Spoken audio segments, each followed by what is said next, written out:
Yo, it's good, everybody.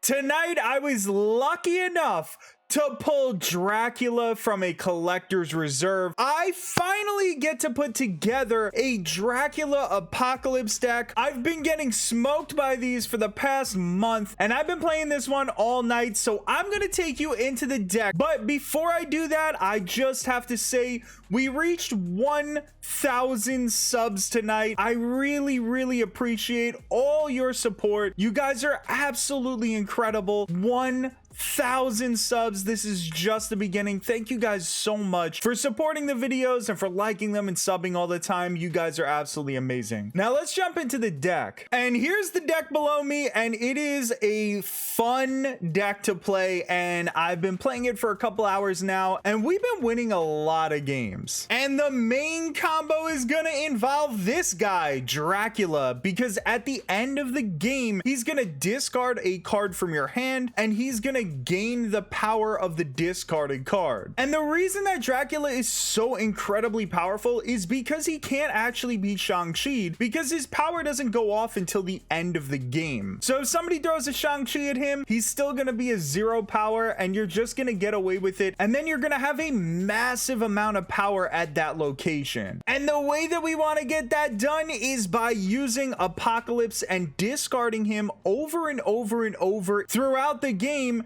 and give him a massive amount of power, and then Dracula discards him one more time, and then hopefully you have a 16 or 24 power Apocalypse that basically gives his power over to Dracula. And in the process of discarding all these cards, you're gonna have Morbius at another location solo carrying you to a win in that location, because every discarded card gives Morbius +2 power. We're gonna end up with a massive Morbius and a huge Dracula. And the way we're getting that done is by having cards like Hellcow that's gonna discard 2 cards from your hand, Swordmaster, who's a 6 power for 3 energy card, Lady Sif, who discards the highest cost card from your hand. If you do it at the right time, that's gonna end up being Apocalypse. We have Moon Knight in here, who's not only gonna discard one of your cards, but he's also gonna discard an opponent's card. Sometimes it's not gonna hit anything big, but sometimes it's gonna hit the most important card in your opponent's hand. We also have Blade, who's just a simple 1-drop, and we also have Gambit, who could just end up being a huge power towards the end of the game. If he destroys the right card from your opponent, Gambit could be the reason that you end up winning. And the last discard card is Colleen Wing, but Apocalypse is not necessarily our target for Colleen. Our number one target for Colleen is gonna be Swarm, because not only do you want to have Dracula and Morbius out there, but you want to be able to potentially drop a bunch of swarms on the board during the last turn, because once they're discarded, they split into 2 cards and come up as a 0 cost. So we're holding Swarm until the very end and hoping that we discard Swarm a couple times along with Apocalypse. Not only does Dracula become a massive monster, but we put a bunch of small swarms on the board to kind of give us some insurance for a turn 6 win. And the last card in the deck is America Chavez. There's multiple reasons that you want America Chavez in there, because she's always drawn on turn 6 and never before. Chavez gives us a little insurance just in case we never drew Apocalypse, that Dracula has a solid 9 power that he could discard and turn into. She also allows us to drop a high powered card on turn 6 no matter what, because most of the time we're not playing Apocalypse out. We're letting Dracula instead discard Apocalypse at the end and take his power. Chavez allows us to have the opportunity to potentially draw Apocalypse earlier by thinning out our deck to 11 cards. Let's jump into some gameplay. Already we have Morbius chilling, and Morbius is gonna end up being a very high power card. Iceman ices out Moon Knight. We don't love that, but you know, we'll live with it. Murder World, obviously we don't want Morbius there. Let's put Morbius on Monster Metropolis, because he's gonna get an extra 3 power, because we know he's gonna be the strongest card here.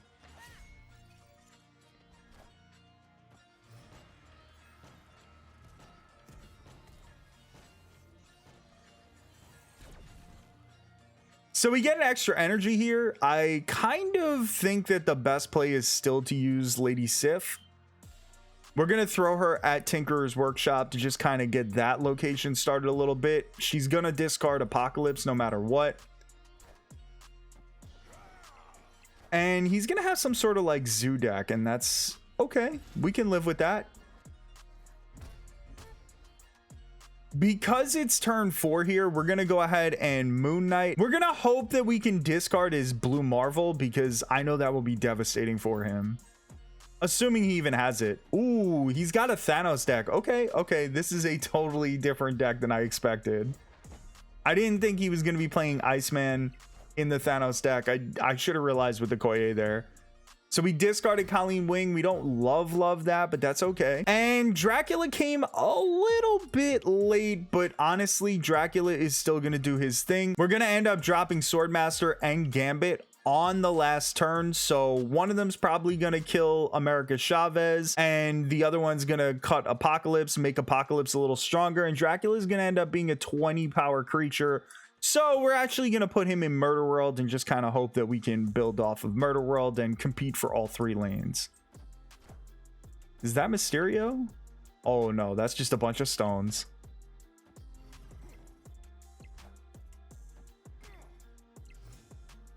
Okay, so we're not in the lead anywhere, but we should be able to take the lead here. Hopefully Gambit kills something big for him, maybe Kazar. That would be really nice, but he has priority, so maybe he's gonna end up with some bigger cards out here that we would prefer dead. And there goes Blue Marvel, so maybe we can hit Blue Marvel.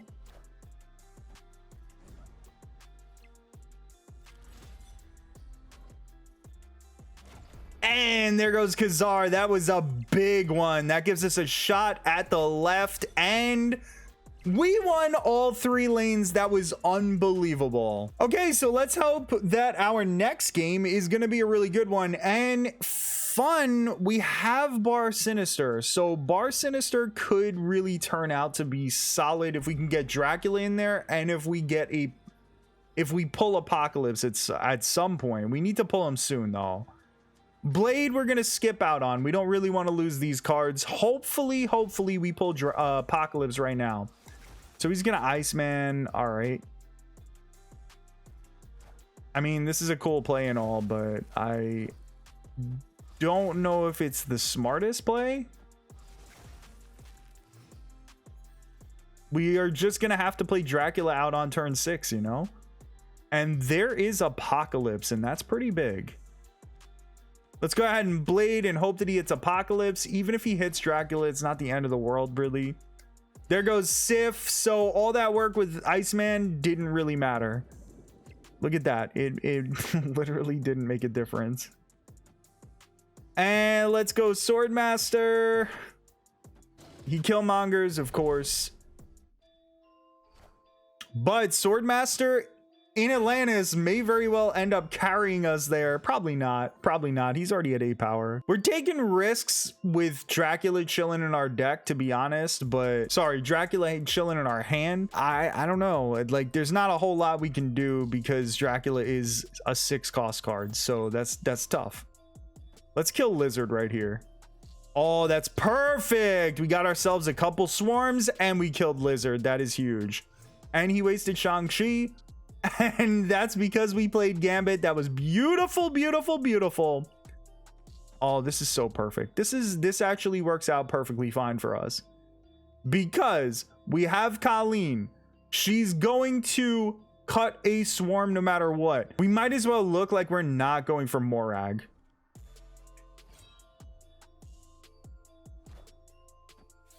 There goes White Queen. She's gonna get a bunch of Apocalypses. I don't get it. I'm not snapping just because this is for the content, you know, so that you guys have all this content.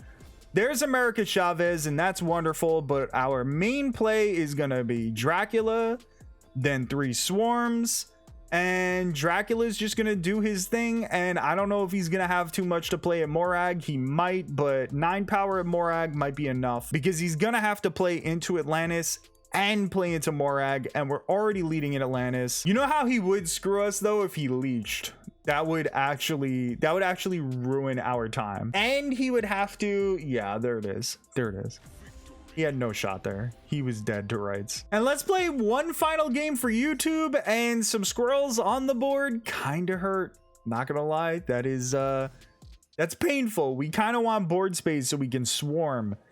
And Jotunheim's just gonna kill the squirrel. Oh boy. We're gonna go ahead, we're gonna risk it with Blade. We don't want to lose any of the big discard things, but if we do, we do. It happens. There goes Lady Sif. She would have been the best one to keep, so tough times, but that's okay. Very bad locations for us. We're gonna Moon Knight into Central Park and hope that we hit like one of his main cards. There goes Cosmo into Necrotia, so we got Apocalypse. That was big. And what do we get from him? Devil Dino. Oh, he's gone.